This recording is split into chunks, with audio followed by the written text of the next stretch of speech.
Bismillahirrahmanirrahim. Assalamu alaikum students, it's me once again, and today we will discuss about the role of the physics in the light of Quran.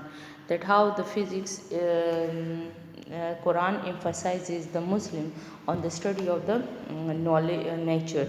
And you can see that physics when we see that something are like that in which the religion is also involved their evolution.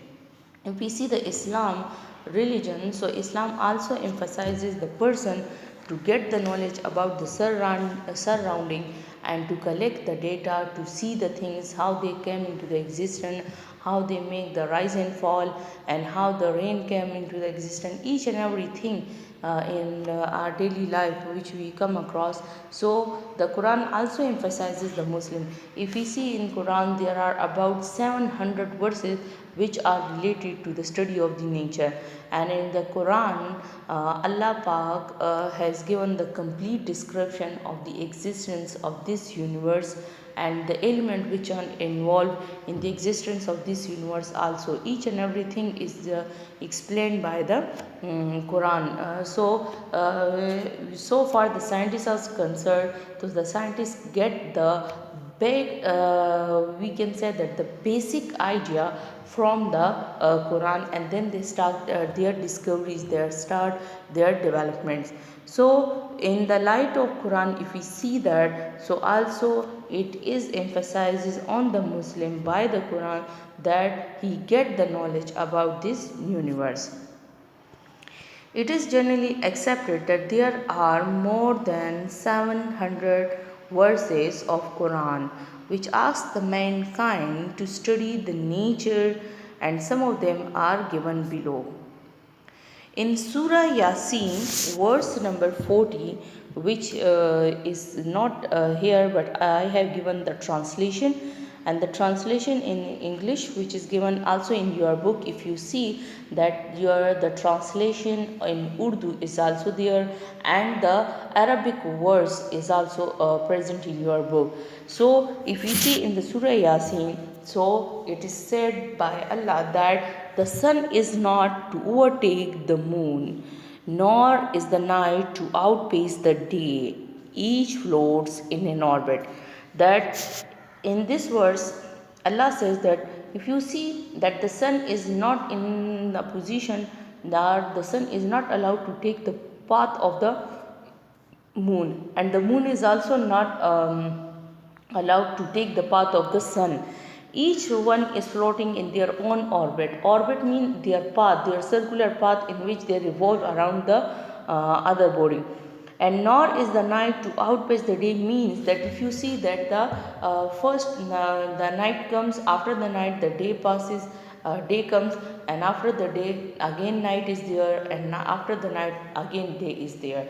So this is not that you see that the first 2 days it will be the night, and after the 2 days it will be the day. No, you just only in the polar regions where there is only 6 months for the day and 6 months is completely night. So this is due to the location of the earth position. Yeah, we can say that the due to their polar regions location, that's why. Okay, in Surah Rahman, verse number 33, translation in English is given here: O company of jinn and men. In this verse, Allah asks from the jinn and men both, if you can and want to cross the limits sky and earth, then cross. You will not cross except by the authority from Allah. In this way, verse, Allah asks from the men and jinn that if you want and if you can, two options are there. If you wanted to do that, and if you can, even if you can or even if you wanted to do that, so you can cross the limits, the sky and earth, then cross. If you can do that, you can cross the limits of the earth, you can cross the limit of the sky. So Allah says that go ahead, do it for them, but you will not cross it. But you will not cross it because each and everything is in the hand of the Allah. If Allah gives you the permission and Allah gives you the power of crossing all the limits of the sky and earth, so then you can do that. But if the Allah doesn't want, so then you can't do that. Each and everything is in the authority of Allah subhanahu ta'ala. In Surah Mulk, verse number 3, translation in English is here. He who created 7 heavens in layer. Heaven mean asman was sama'i. He who created 7 heavens in layers. You can see that one by one sky is here, which we call that heavens mean हम कहते हैं ना कि एक आसमान के ऊपर दूसरा आसमान है, तीसरा आसमान, चौथा आसमान, 7 layers बने हुए हैं. You see no discrepancy in the creation of the compassionate. Discrepancy mean fault, bigar. You will see no discrepancy in all this creation of this whole universe. Look again, can you see any fault? Allah says that again you made a look on this. And how you can make the look on the sky and the creation of the sky? By the knowledge. And that is what? By the knowledge of the physics, you can again make any you can see that if you have the knowledge, and that is the knowledge of the physics through which you will discuss, you will discover the universe, you will discuss the changes in the universe, and then you will be able to find the fault. So here also Allah says that not you are just allowed to be seated and having no kind of the idea about the creation, about the discoveries, about the development. So science also emphasizes that do go ahead for the knowledge, go ahead for the new discoveries, go ahead for the new inventions. In Surah Mulk,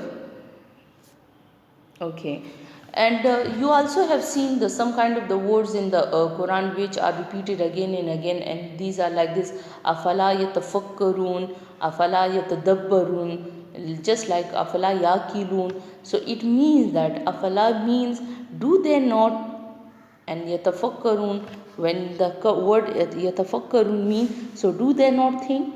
Yatadabbarun, do they not contemplate, and do they not mean do they not, they mean the people doesn't look what is here. If the person has a sense, so he will definitely understand what is here and what kind of the things are going on, just like that. So in this, Allah asks the person that go and find the things which are going to be happen around you, and what is the cause, what are the changes, and check each and everything. So then you will be quite able to find all these things. So this was about all the physics and the Quran, physics in the light of the Quran. It was the topic of your book, and in this we discuss all the verses which are related to the physics and